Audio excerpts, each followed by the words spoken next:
La Bible en un an.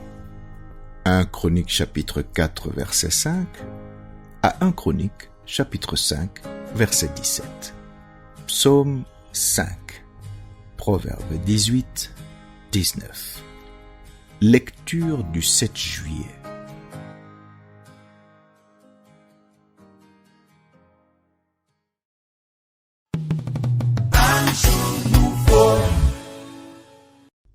Actes chapitre 25.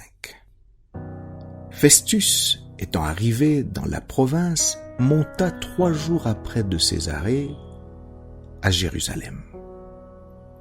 Les principaux sacrificateurs et les principaux d'entre les Juifs lui portèrent plainte contre Paul. Ils firent des instances auprès de lui et, dans des vues hostiles, lui demandèrent comme une faveur qu'il le fît venir à Jérusalem. Ils préparaient un guet-apens pour le tuer en chemin. Festus répondit que Paul était gardé à Césarée et que lui-même devait partir sous peu. « Que les principaux d'entre vous descendent avec moi, dit-il, et s'il y a quelque chose de coupable en cet homme, qu'il l'accuse. » Festus ne passa que 8 à 10 jours parmi eux, puis il descendit à Césarée. Le lendemain, s'étant assis sur son tribunal, il donna l'ordre qu'on amenât Paul.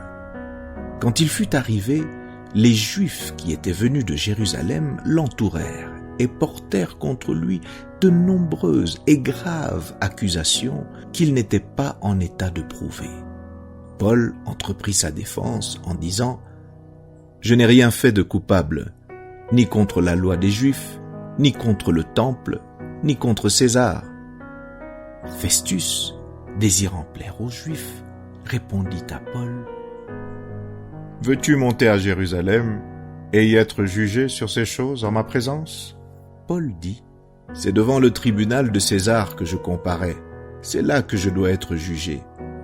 Je n'ai fait aucun tort aux Juifs, comme tu le sais fort bien. Si j'ai commis quelque injustice ou quelque crime digne de mort, je ne refuse pas de mourir. Mais si les choses dont ils m'accusent sont fausses, personne n'a le droit de me livrer à eux.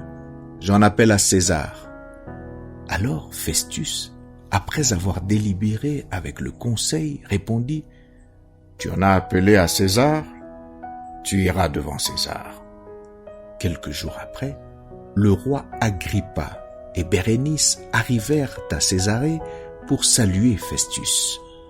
Comme ils passèrent là plusieurs jours, Festus exposa au roi l'affaire de Paul et dit « Félix a laissé prisonnier un homme contre lequel, lorsque j'étais à Jérusalem, les principaux sacrificateurs et les anciens des Juifs ont porté plainte en demandant sa condamnation.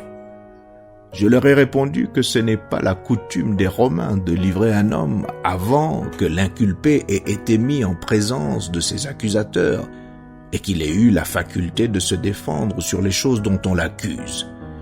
Ils sont donc venus ici, et sans différer, je m'assis le lendemain sur mon tribunal et je donnai l'ordre qu'on amenât cet homme. Les accusateurs, s'étant présentés, ne lui imputèrent rien de ce que je supposais. Ils avaient avec lui des discussions relatives à leur religion particulière et à un certain Jésus qui est mort et que Paul affirmait être vivant.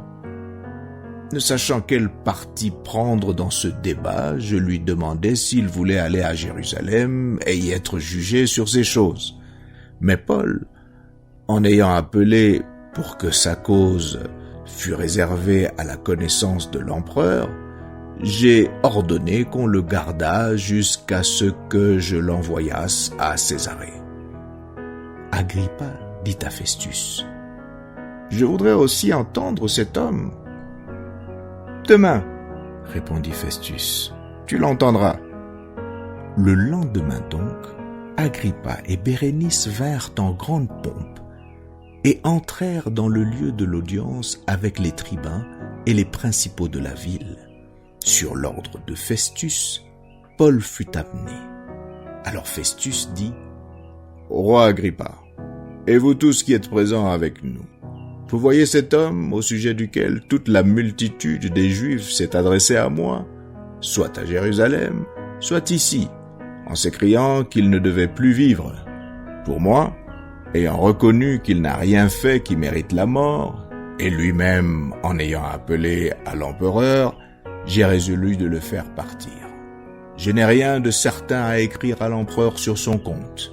C'est pourquoi je l'ai fait paraître devant vous, et surtout devant toi, roi Agrippa, afin de savoir qu'écrire après qu'il aura été examiné. Car il me semble absurde d'envoyer un prisonnier sans indiquer de quoi on l'accuse.